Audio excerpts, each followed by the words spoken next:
Hallelujah. और आज हम नई वाचा के उद्देश्य के विषय में आज हम सीखेंगे। तो नई वाचा का दो उद्देश्य है। नई वाचा का दो उद्देश्य है, इसको आपको जानना जरूरी है। नई वाचा का दो उद्देश्य है। पहला उद्देश्य है दोष तथा दंड से बचाना। पहला उद्देश्य क्या है नई वाचा का? दोष तथा दंड से बचाना। और दूसरा उद्देश्य है परमेश्वर की निज प्रजा के रूप में तैयार। ये दो उद्देश्य है और इस दोनों उद्देश्य को आपको समझना है कि कैसे आप दोष मुक्त होते हैं, कैसे आप दंड से बचते हैं और कैसे परमेश्वर आपको अपनी निज प्रजा के रूप में तैयार करता है। ये परमेश्वर की दो उद्देश्य है कि जितने भी उस पर विश्वास करे वो दोष मुक्त हो जाए और दंड से बच जाए और उनकी निज प्रजा के रूप में वो तैयार हो जाए। ये परमेश्वर का उद्देश्य है नई वाचा के प्रति मेरा। इसलिए हम वचन निकालेंगे, मरकुस की पुस्तक निकाल लीजिए 14 अध्याय 24 आयत को पढ़ेंगे। और उसने उनसे कहा, यह वाचा का मेरा वह लहू है जो बहुतों के लिए क्या किया जाता है? बहाया जाता है। यहाँ पर यीशु मसीह अपने चेलों को क्या कर रहा है? बोल रहा है। मतलब जो है एक मेज लगा हुआ है, एक मेज में बैठे हुए हैं और वहां पर प्रभु भोज उसको दे रहा है। और यहाँ पर यहाँ वाचा की वह लहू है जो क्या किया है? जो बहुतों के लिए बहाया जाता है। और वो लहू जो है हमको क्या करता है? दोष से मुक्त करता है। पुराने नियम के अगर विषय में अगर बातें करें मेरे प्रियो, एक व्यक्ति गलती करने के बाद में एक व्यक्ति जो 3 प्रकार की जो व्यवस्था दिया है उस व्यवस्था को तोड़ने के बाद में उनका विवेक उनको दोषी ठहराता था। उनका विवेक उनको दोषी कहता था कि तूने इस प्रकार की गलती किया है, तूने इस प्रकार का अपराध किया है। तो अपराधों के कारण से मेरे प्रियो वहां पर जो है वाचा के अनुसार से जो वाचा जो बांधा गया था उस वाचा के अनुसार से अगर व्यवस्था को तोड़े, व्यवस्था का उल्लंघन करे तो उससे दोषी ठहरता था। और दोष से मुक्त होने के लिए जो है क्या करना पड़ता था? किसी प्राणी का जो है बलिदान करना पड़ता था। एक प्राणी को मरना पड़ता था। उस दोष से मुक्त होने के लिए क्या करता था? भेड़ या बकरी, पंडुकी या कबूतर या गाय, इसका क्या करते थे? एक बलि चढ़ाया जाता था। क्यों होने के लिए? जब तक एक व्यक्ति बलि नहीं चढ़ाया है, क्योंकि वाचक के अंतर्गत में क्या होता था? जैसी बलि चढ़ाता था उनके अंदर में विश्वास कार्यकारी हो जाता था कि मैं पाप से क्या हो गया हूं? मुक्त हो गया हूं। अब जो है उनका विवेक जो है उनको दोषी नहीं ठहराता कि अब तू दोषी है, ऐसा उसको नहीं कहता। क्यों? जब तक वो बलिदान नहीं चढ़ाया तब तक उनका विवेक उनको क्या कहता है? तू दोषी है, दोषी है, तू दोषी है, दोषी है। इस्राएल लोग जब पाप करते थे तो दोष मुक्त होने के लिए वो क्या करते थे? जानवरों का बलिदान चढ़ाया। और यहाँ पर यीशु मसीह को स्वयं क्या करना हो रहा? मरना पड़ा है। स्वयं मरना पड़ा है मेरे और आपके। और उनका यीशु मसीह का जो लहू है हमको क्या करता है? हमारे विवेक को दोष से मुक्त करता है। जब पुरानी वाचा में जानवरों का, बकरों का लहू उस समय के लोगों के विवेक को दोष से मुक्त करता है, तो उससे बढ़कर प्रभु यीशु मसीह का लहू है आपके विवेक को दोष मुक्त क्यों ना करेगा? आपके विवेक को दोष मुक्त क्यों न करेगा? इसलिए मेरे प्रियो, नई वाचा के अंतर्गत में यीशु मसीह का जो बलिदान हुआ है और जो उसके बलिदान पर विश्वास करते हैं और यीशु मसीह के पीछे चलने का निर्णय करते हैं, उनका विवेक जो है, जो उनको दोषी करार देता है विश्वास के कारण, उनके पीछे चलने के कारण, वही यीशु मसीह का लहू जो है उनको दोष मुक्त करता है, उनका दोष मुक्त करता है और साथ साथ में वो दंड से भी क्या करता है, बचाता है। जब तक विवेक जो है दोष मुक्त नहीं होगा, अगर आपको लगेगा कि मैं दोषी हूं, मैंने गलती किया है, मैंने पाप किया है, तो मेरे प्रियो, आपका विवेक आपको गवाही दे रहा है, आप ही का विवेक, तूने गलत किया है, तूने पाप किया है, तो क्या मिलेगा? दंड मिलेगा। पाप किया है तो क्या मिलेगा? दंड मिलेगा। एक व्यक्ति अपराध करता है तो कानून बना है, कानून के हिसाब से उनको सजा मिलता है कि नहीं मिलेगा? कानून के हिसाब से उनको सजा दिया जाएगा, क्योंकि उन्होंने कानून का क्या किया है? विरोध किया है। अगर न्यायाधीश के पास में उसको प्रकट किया जाए तो कानून को इन्होंने उल्लंघन किया है, तो कानून के हिसाब से उनको दंड मिलेगा, उनको दंड दिया जाएगा, चाहे वो कोई भी हो। कानून जो है दंड की क्या करता है? घोषणा करता है एक अपराधी को, चाहे वो कोई भी क्यों ना हो, उसको अपराधी की दृष्टि से देखता है और कानून अपराधी को क्या करता है? दंड देता है। तो मेरे प्रियो, यहां पर उन सबको जो मसीह पर विश्वास करते तथा अपने जीवनों को उसकी वाचा के सत्यों व कर्तव्यों के प्रति वचनबद्ध करते हैं, क्या करता है? ऐसे लोगों को दोष मुक्त करता है और दंड से बचाता है। यीशु मसीह का इसलिए इसके लिए एक वचन लिखा हुआ है, इब्रानी की पत्री 9 अध्याय, आप लोग निकालेंगे 9 अध्याय, इब्रानी की पत्री 9 अध्याय 16 और 17। क्योंकि जहाँ वाचा बांधी गई है, जहाँ वाचा बांधी गई है, वहाँ वाचा बांधने वाले की मृत्यु का समझ लेना भी अवश्य है। वाचा बांधने वाले की मृत्यु का समझ लेना भी अवश्य है, क्योंकि ऐसी वाचा मरने पर पक्की होती है, क्योंकि ऐसी वाचा जो है मरने पर ही पक्की होती है। और जब तक वह वाचा बांधने वाला जीवित रहता है, जब तक वह वाचा बांधने वाला जीवित रहता है, तब तक वाचा काम की नहीं होती, तब तक वाचा काम की नहीं होती। इसीलिए पुरानी वाचा में क्या होता था? एक व्यक्ति जब पाप करता है, एक व्यक्ति गलती करता है, तो गलती करने पर उनको एक प्राणी को की मृत्यु होता था, कोई भी प्राणी की मृत्यु होता था।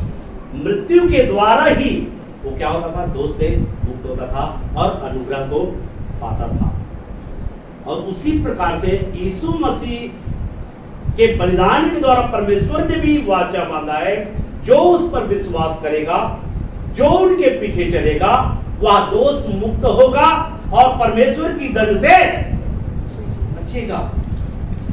ये परमेश्वर का क्या है? नई वाचा के प्रति उद्देश्य है। इसलिए जो कोई यीशु पर विश्वास करे, जो उसके बलिदान पर विश्वास करे, जो यीशु के पीछे चलने का निर्णय करे, उनके पीछे चलेगा, वह दोष से मुक्त होगा और दंड से भी बचेगा। नहीं तो दंड से नहीं बच पाएगा, दंड से नहीं बच पाएगा। लेकिन दंड से बचने के लिए क्या करना पड़ेगा? यहाँ पर जो यीशु पर क्या करना पड़ेगा? विश्वास करना पड़ेगा। और यीशु पर विश्वास करके यीशु के पीछे, यीशु पर विश्वास करते हो, उनके लहू पर विश्वास करते हो, तो वो आपको दोष से मुक्त करेगा। लेकिन अगर यीशु के पीछे चलोगे तो आप दंड से बचोगे। ठीक है, आपने यीशु पर विश्वास किया, लेकिन यीशु पर विश्वास तो किए, लेकिन आप जो यीशु के पीछे नहीं चलोगे, तो यीशु पीछे नहीं चलोगे तो क्या होगा? विश्वास के द्वारा अपने लहू पर विश्वास किया, चलो आपका विवेक जो है दोष से मुक्त हो गया, हाँ मेरा पाप क्षमा, लेकिन इधर यीशु के पीछे नहीं चलोगे तो क्या होगा? आने वाले दंड से बच पाएगी क्या? इसको आपको समझना है। इसलिए नई वाचा का जो उद्देश्य है वे क्या है? नई वाचा का उद्देश्य क्या है? पहली बात, आपको दोष मुक्त करता है, आपके विवेक को, और दूसरी बात इसी में जो आपको दंड से बचाता है। आप दंड से बच जाते हैं, लेकिन शर्त क्या है? आपको इसी पर विश्वास करना होगा और उनके पीछे चलना होगा। यीशु के पीछे चलना होगा, उसकी बातों को मानना होगा, यीशु की आज्ञा को मानना होगा। ठीक है, यीशु की आज्ञा को मानना होगा। एक वचन और पढ़ सकते हैं, देखिए यहाँ पर पहला कुरिन्थियों 11:25 को देखिए।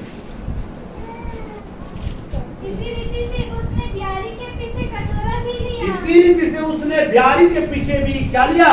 कटोरा लिया और कहा यह कटोरा मेरे लहू में नहीं वाचा है। यह कटोरा मेरे लहू में नहीं वाचा है। जब कभी तुम पियो तो मेरे स्मरण के लिए यही किया करो। मेरे स्मरण के लिए यही किया करो। यहाँ पर इस बात की संकेत है, यीशु मसीह के लहू बहाए जाने का संकेत। मेरे लहू में क्या है? नई वाचा है। यीशु के लहू बहाए जाने के द्वारा, यीशु के बलिदान होने के द्वारा नई वाचा पक्की हो जाता है मेरे प्रियो। और वो वाचा हमको क्या करता है? दोष से मुक्त करता है और उसके पीछे चलने से हम दंड से बच जाते हैं। ये पहला उद्देश्य। ठीक है, दूसरा उद्देश्य क्या वचन निकालेंगे?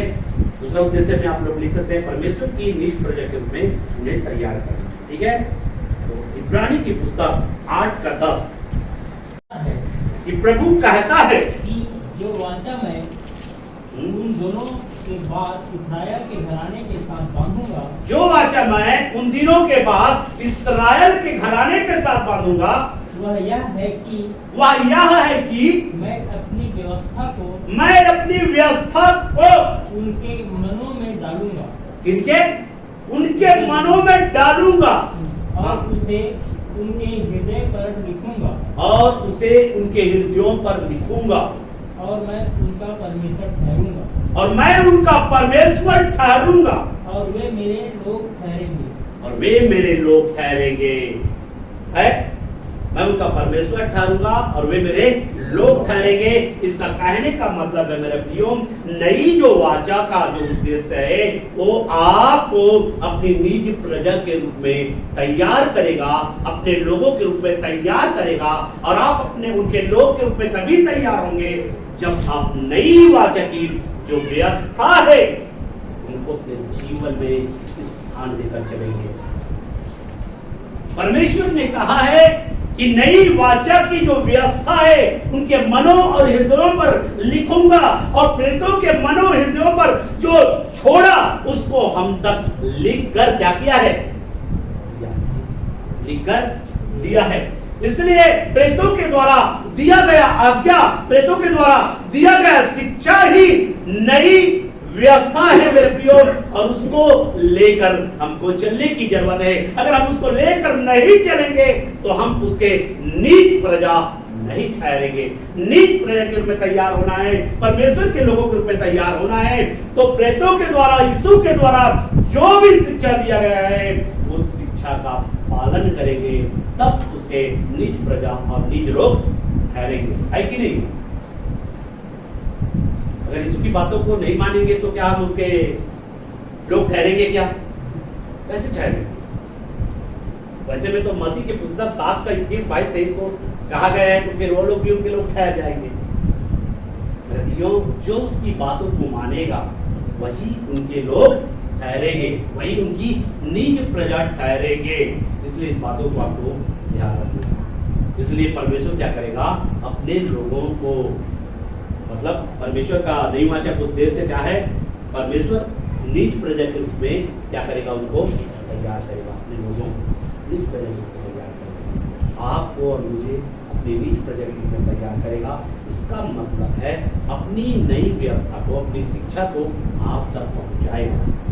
आप तक पहुंचाएगा। और आप तक पहुंचने के बाद में जब आप उसकी शिक्षा को, उनकी बातों को स्थान लेकर चलोगे, तब नीच प्रजा ठहरोगे, और जो नीच प्रजा होगा वो धन से बचेगा, वो धन से बचेगा। इसका नीमाचा का दो उद्देश्य है, इसको समझना बहुत जरूरी है। बहुत से लोग धोखा खाएंगे, बहुत से लोग धोखा खाएंगे, जबकि न्याय के समय को बहुत से लोग धोखा खाएंगे, बहुत से लोग अफसोस करेंगे, पछताएंगे कि मैंने क्या किया, मैंने क्या किया।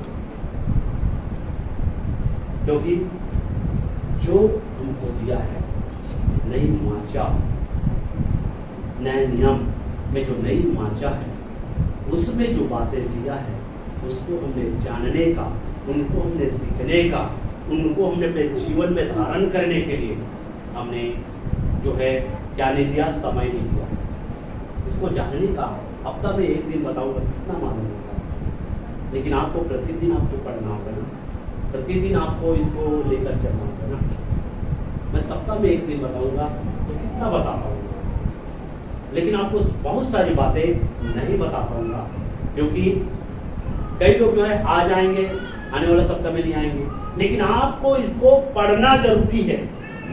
प्रतिदिन पढ़ने के लिए समय दे, कम से कम आधा घंटा आप समय निकाले, आधा घंटा निकालते 15 मिनट समय निकाले, लेकिन हर दिन इस बात को ठान ले, जैसा मैं हर दिन नाश्ता करता हूं, हर दिन खाना खाता हूं, हर दिन पानी पीता हूं, अगर पानी नहीं पीऊंगा तो मर जाऊंगा, खाना नहीं खाऊंगा तो मर जाऊंगा, निर्बल हो जाऊंगा, दुर्बल हो जाऊंगा, उसी प्रकार से प्रार्थना और वचन नहीं पढ़ूंगा तो मैं कमजोर हो जाऊंगा। इस बात को ठाने, इस बात को अपने जीवन में ठाने में रखिए।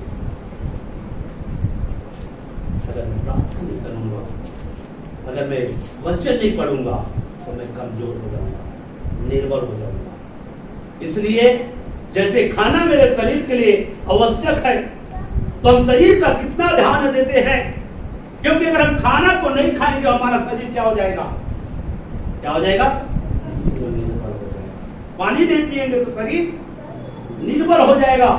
लेकिन जो हमारे अंदर में जो आत्मा है, उस आत्मा के विषय में चिंता क्यों नहीं, शरीर की चिंता करते हैं, आत्मा की चिंता नहीं करते हैं।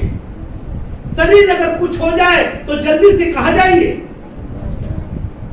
जाएंगे नहीं, डॉक्टर के पास जाएंगे तो पास्टर के पास जाएंगे।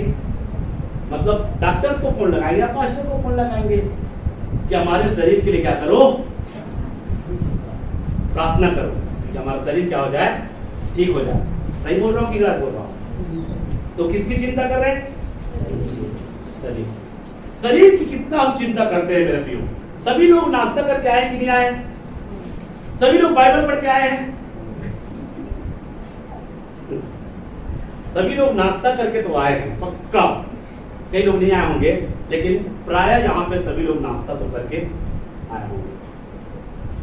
लेकिन नाश्ता करने का समय है, खाना खाने का समय है, सोने का समय है, काम करने का समय है, लेकिन जो आपको अनंत काल का जीवन देगा उसके लिए समय नहीं। तो गलती किसकी है, पास्टर की है कि आपकी है? नहीं, गलती किसको ठहराएंगे? आप स्वयं गलती ठहराएंगे। इसलिए आप प्रतिदिन क्या करें, बाइबल को पढ़े, बाइबल पढ़ेंगे, सही जानकारी आपको मिलेगा। सही जानकारी आने से आपका आत्मा बलवंत होगा, आत्मा जब बलवंत होगा परमेश्वर की निज प्रजा ठहरेंगे, निज प्रजा ठहरेंगे, दंड से बचेंगे, अनंत काल का जीवन पाएंगे। तो नहीं माता का उद्देश्य, नहीं माता का उद्देश्य। पहला पत्र पुस्तक 2 अध्याय 9, पहला पत्र की पुस्तक 2 अध्याय 9 पढ़िए। परंतु तुम एक चुना हुआ वंश, राजपथधारी, याजकों का समाज, और पवित्र लोग, और नीच प्रजा हो। इसलिए जिसने तुम्हें अंधकार में से अंधकार में से अपनी अद्भुत ज्योति में बुलाया है, अपनी अद्भुत ज्योति में बुलाया है। उसके गुण प्रकट करो। इसलिए बुलाया है अंधकार में से का अंधकार में से ज्योति में तुमको बुलाया है। किस लिए बुलाया है? गुण प्रकट करने को। गुण प्रकट करने के लिए। किसके गुण? मसीह के गुण। मसीह को गुण को कैसे प्रकट करोगे आप? मसीह के गुण को प्रकट करने के लिए आपको क्या करना होगा? उसके गुणों की जानकारी। बिना जानकारी के गुण प्रकट करोगे क्या? तो जानकारी होना जरूरी नहीं। देखो बाइबल जब पढ़ते हो ना तो थोड़ा सा उसको ध्यान दिया करो, समझा करो कि मैं कैसे जानूं कि गुण कैसा होता है मसीह का। मसीह के गुणों को क्या करो? प्रकट करो। तो मसीह के गुणों की जानकारी होना चाहिए कि नहीं होना चाहिए कि कौन सा गुण मसीह का है, कौन सा गुण मसीह का नहीं है। अगर मसीह के गुणों की ही जानकारी ना हो तो आप कैसे उनके गुण को प्रकट करोगे? इसलिए मेरे प्रियो, मसीह के गुण को प्रकट करना है तो नई व्यवस्था की जानकारी आपको होना है। बिना नई व्यवस्था की जानकारी आप मसीह के गुण को प्रकट नहीं कर सकते। मसीह के गुण को प्रकट करने के लिए आपको उनकी जानकारी होना जरूरी है। इसलिए यहां पर क्या बोल रहा है? अगर नीच प्रजा अगर बनना है तो अपने बुलाए जाने को भी आपको जानना है। क्यों बुलाया प्रभु ने? ताली बजाने के लिए बुलाया? क्या बजाने के लिए बुलाया है? आराधना करने के लिए बुलाया है? बुलाया है। प्रार्थना करने के लिए बुलाया है। वो भी मसीह के गुणों में से एक गुण है। यहाँ पे अगर ताली भी बजा रहे हो, ताली बजाकर आराधना कर रहे हो ना, वो भी एक गुण है। प्रार्थना भी अगर कर रहे हो ना, वो भी मसीह का एक गुण है। आराधना कर रहे हो, वो भी एक मसीह का गुण है। जैसे आप प्रार्थना करना, लेकिन इसको भी जानना, इसको भी पढ़ना, वो भी मसीह का एक गुण है। उसके गुणों को क्या करो? प्रकट करो मेरे प्रियो। इसलिए अगर बाइबल अगर नहीं पढ़ते हो तो अपने आप उसके गुणों को प्रकट कर रहे हो। हमको तो कोई नहीं देख रहा है, हमको तो कोई नहीं जान रहा है। अब क्या करोगे? सातों दिन आप नहीं पढ़ोगे, सातवां दिन आओगे और आप क्या करोगे? यहाँ पे आकर सुनोगे। लेकिन परमेश्वर जानता है ना, आप उनके गुणों को प्रकट नहीं कर रहे हैं। घर में प्रार्थना नहीं कर रहे हैं, प्रार्थना कर रहे हैं तो गुणों को प्रकट कर रहे हैं।